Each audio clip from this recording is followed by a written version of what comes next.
The second half of this year is about to become the best 6 months that you have ever had.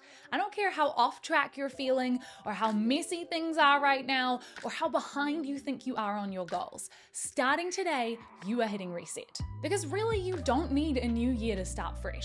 This can be your turning point, and today I have got 5 steps for you to reset your life and get back on track ASAP. If you're new to my channel, my name is Sarah. I'm a high performance coach, and I help people take consistent action towards their biggest goals. So let's get you back on track towards your biggest goals.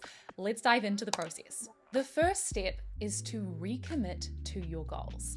You probably set some goals in January or some New Year's resolutions that you thought you would be further ahead on by now.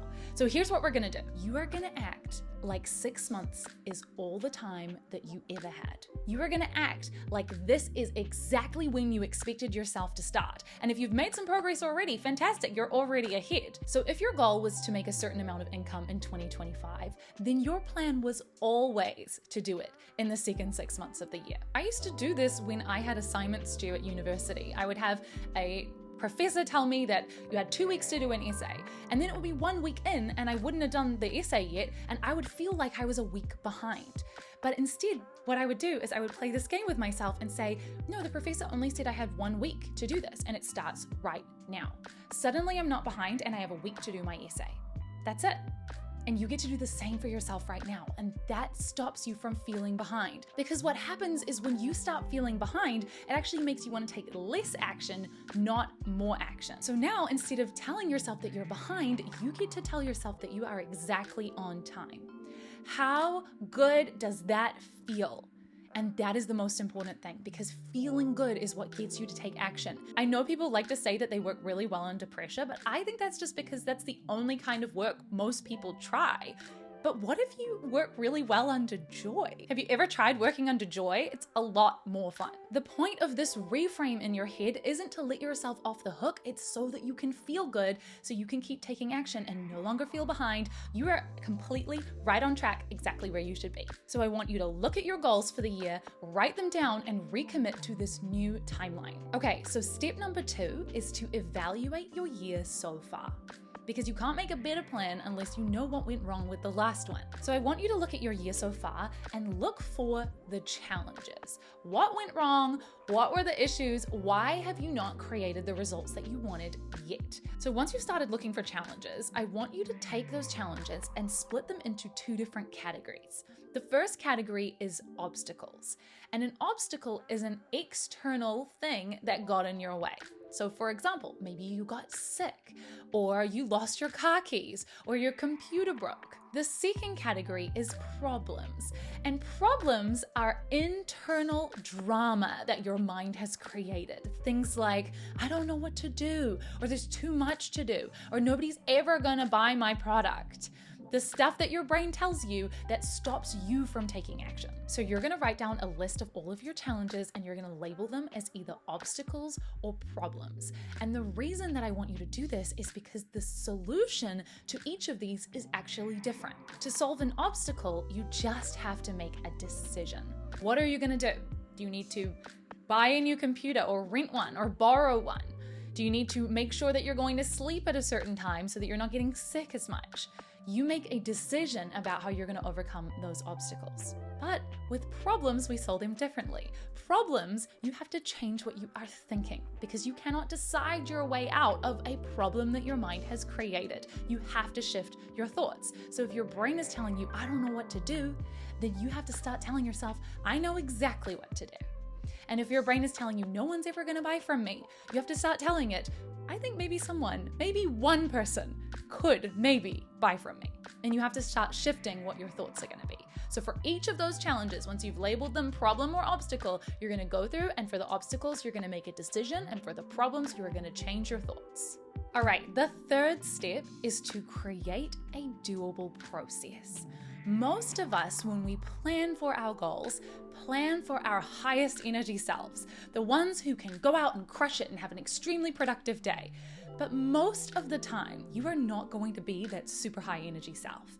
And just because one time you managed to get to work in 8 minutes because there was no traffic doesn't mean that it actually takes 8 minutes to get to work. It's the same thing with your goals. Just because some days you can crush it and smash out a million tasks doesn't mean that's what your average day is actually going to look like. And it's just not fair to expect your future self to show up like that, because your success doesn't come from what you do on your best days. Your success comes from what you can repeat consistently even on your worst days. So you need to create a doable process for your lowest energy self. Because if your process only works when you feel amazing, it's not a very good process. So ask yourself this: what is the ridiculously doable, repeatable process that will progress me towards my goals even on my worst days? When I blogged every day for 2 years, my ridiculously doable, repeatable process was not to write 3,000 words. It was simply to write anything and press publish. That's it. Because I could actually do that. And some days I wrote hundreds of words, and other days I wrote just a sentence. But that's all that matters, because it actually progressed me towards the goal. So for you, maybe instead of putting work 3 hours on my side hustle every day, you put send 1 email to a potential customer. You've got to make it so easy for yourself that you can't not do it. So what is going to be your ridiculously doable, repeatable process? Okay, so let's go on to step number 4, which is to make your goals magnetic. Right now, your goals probably feel like really cool ideas. They're like something that you should do, but they don't pull you. They're not drawing you in every single day closer and closer. And you have got to create that kind of energy around your goals, or they're gonna always feel optional. And it's really hard to take action on something that feels optional. You wanna make it something you can barely hold yourself back from, so that you feel compelled into taking action towards them every single day. So how do you do that? How do you make your goals magnetic?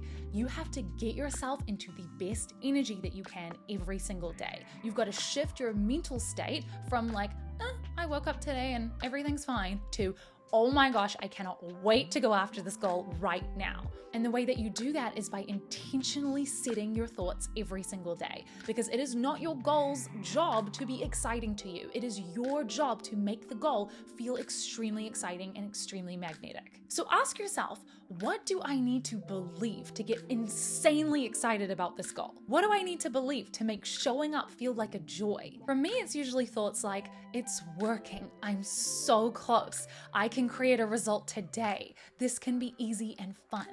And I usually like to put on some music while I am thinking these thoughts to really get the feeling into my body. But however you do it, you have got to create a practice every single day of getting into the energy that makes you feel compelled to take action on your goals. Because when you do that, you don't have to convince yourself to take action. You can't not take action when you are in that energy. So decide right now, how are you going to make your goal feel magnetic? All right, and then the 5th and final step is you have got to get organized. All of the other 4 steps are really about how you can move towards your goal, but trust me, if the rest of your life feels like chaos, it is going to be pulling away from your goal at every opportunity. You have got to get the rest of your life organized. You have got to get some systems in place. My very best advice for you straight away is to get everything and put it in one location. You don't want to be having notes on your phone and little crumpled bits of paper and post-it notes around your house, and then something in a locked drawer somewhere, and then something in a password manager you can't get into anymore. You want to keep it all in one place, which is why I have created a Notion template that you can use to get completely organized. I have literally taken the exact system that I use to organize my whole life, from my personal life and everything in my relationships, my household, to my business, to my goals, my vision, my beliefs, everything that I keep, put it all in one place, and I am giving it to you for free. So go and get access to that immediately if you want to organize your life. I will leave a link in the description below. Plus, I have created a little video on exactly how to use it. I did a walkthrough step by step in case you've never used Notion before. And this really is an essential step. You cannot skip this step, because even if you choose to use a different organization system, you have got to make sure that you are getting things organized, because as soon as something unexpected comes up, or you have a plan that you didn't know was going to happen because you weren't organized and you forgot, then that's going to get in the way of the goals that you are setting and you're not going to create the results that you want. So let's change that. Let's get you to be super organized. Even if you just up-level your organization a little bit, I promise you it'll make a huge difference to achieving your goals this year.